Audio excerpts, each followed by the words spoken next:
most important role of art and something that comes through doing design thinking with children is to help them come to that realization that, you know, that things don't have to be a certain way, and that so many aspects of our world, you know, going right down to the roots of our institutions, can be redesigned and reinvented.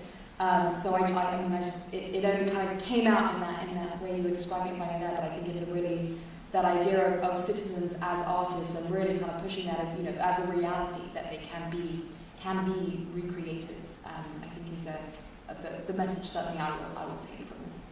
One thing that's really struck me throughout the whole conference, and it hasn't perhaps been spoken about in those terms, but it is the role of the body in education. And really, in all of the presentations, we've seen that experiential focus. And so I'm wondering about your thoughts on you know, the status of the body in education now, in terms of pedagogy into the future. So really from S's presentation, just thinking about the performative nature of the body, and also in Ron's experiential education and Kiran's projects, just to have some thoughts about that. I would be interested to know your thoughts about what you see as the greatest challenges about spreading the ideas that we seem to all be on the same page about, but maybe people outside of this room may not be.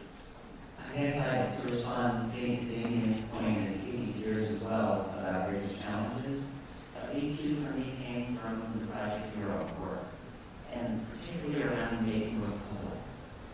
Because I feel like that is something that we take into every one of our schools, of teachers making their work public to each other and students making work public to their parents, to their community, and to the world, is an antidote to a narrow definition of success and the notion of success being only test scores. Because frankly, public test scores are only the only people that are proud of that are district people. Kids are not proud of that. Kids are proud of great things they do, and teachers are proud of great things they do. And once the work becomes public, people want to create things that they want to share publicly. And it's not test scores they want to share. They want to share their accomplishments and their achievements artistically and academically and as citizens. And so if we can find more voice to the kind of projects, Kiran, that you are voicing, that if your good work that you are doing now can be more public, then there'll be more models of success in the sense that Damien's mentioning, success in a really deep and broad way. Success is a societal concept. It's not something that we understand. It's society tells you you fail, or society tells you you succeed.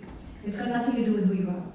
And I think if we understand that, and we get our children to understand that, and the work we do understand that, and find the joy in the everyday pursuit of good work, success is just a societal construct.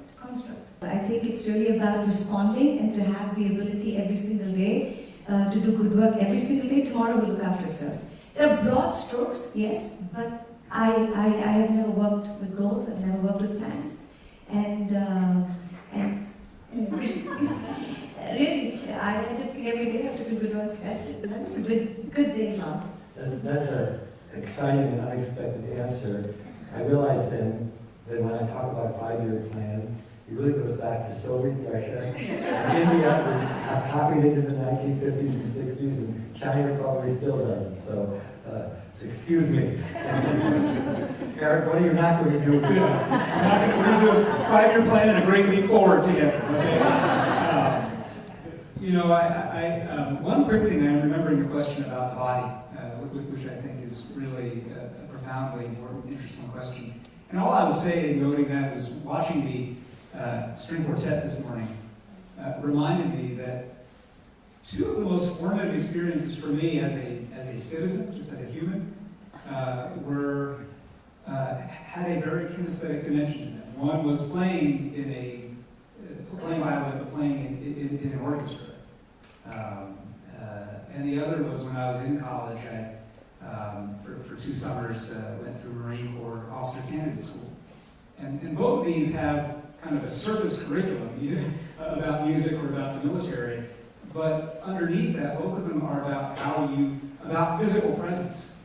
and how one centers oneself, but then how one locates oneself in the context and company of others, and how you synchronize action, choice, responsibility, and so forth. And that question really crystallized it for me, how much that mattered.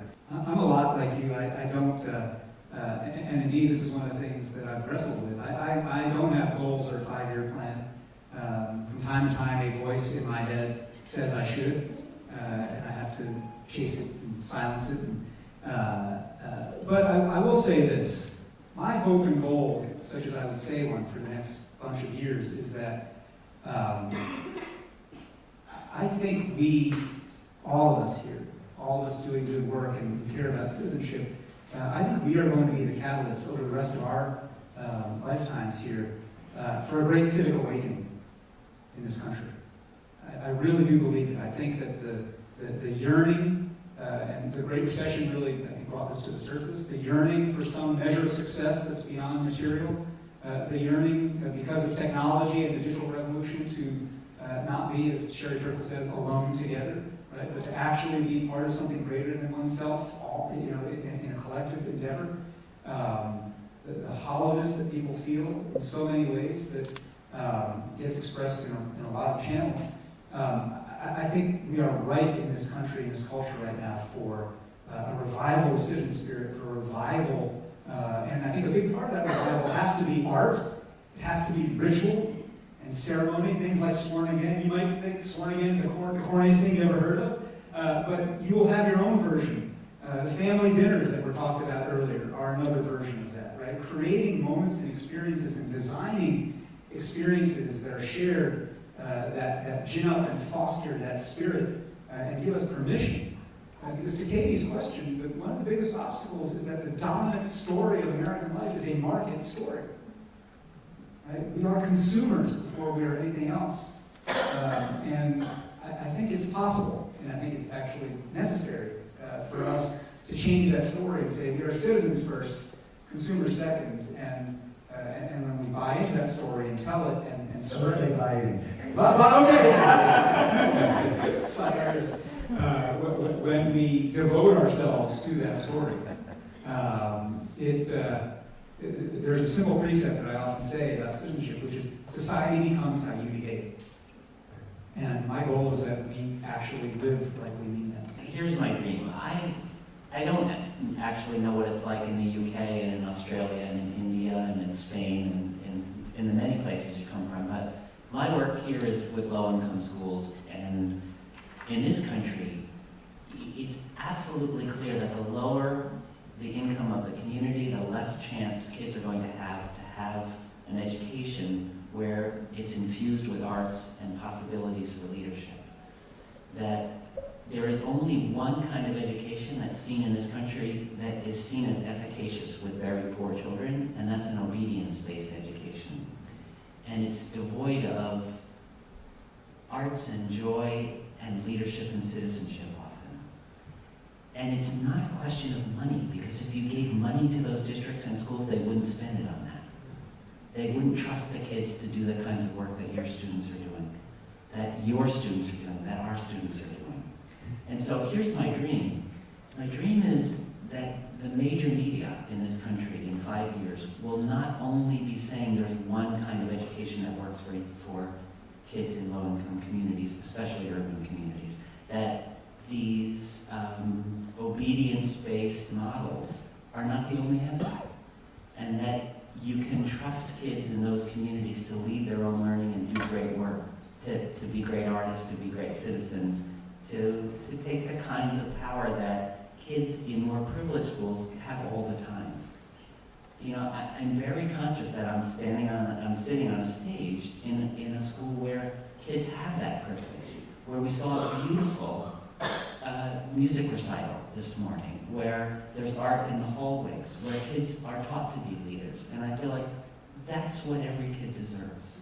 And this separation in our country right now between this education is fine for these kids in this school, but when you get to the inner city, kids need an only basic skills, math and reading, obedience-based education. That's what I hope will change in 5 5 years. Not everywhere, but I hope that the media story of it, our narrative of it as a culture will change. And so when they make a Hollywood movie, like they always do about the school it works, it'll be a school like yours, or yours, not a school like these sort of obedience-based ones.